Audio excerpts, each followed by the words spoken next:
একটা সময় ছিল যখন গ্রামগুলো ছিল শান্ত, বনগুলো ছিল গভীর, আর বাচ্চারা ছিল অনেক কৌতূহলী। এমনই এক গ্রামের ধারে থাকতো একটি সাহসী ছেলে, নাম ছিল ইমরান।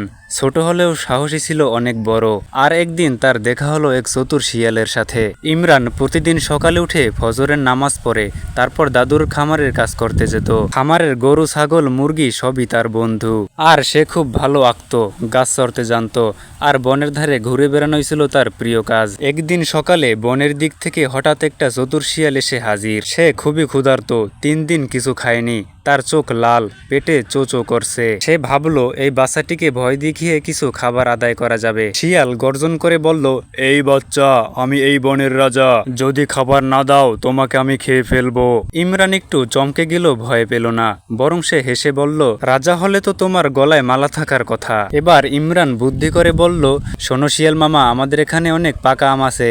দাদু কাউকে আম দিতে চায় না, কিন্তু আমি পারলে তোমাকে এনে দিতে পারি। শিয়ালের চোখ চকচক করে উঠল, তুমি যদি আম এনে দাও আমি তোমাকে কিছু করব না। ইমরান বলল, তবে একটা শর্ত আছে, তোমাকে আমাকে সাহায্য করতে হবে, দাদুকে ফাঁকি দিতে হবে।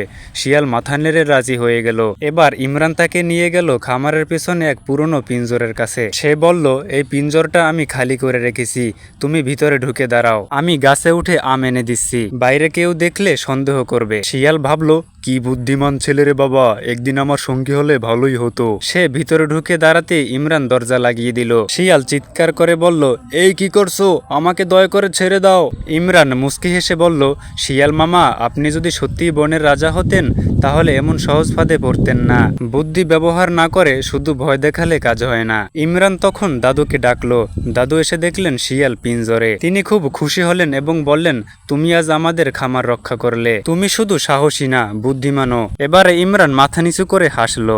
এই গল্প আমাদের শেখায়, ছোট হলেও যদি বুদ্ধি আর সাহস থাকে তবে যে কোনো বিপদকে জয় করা যায়।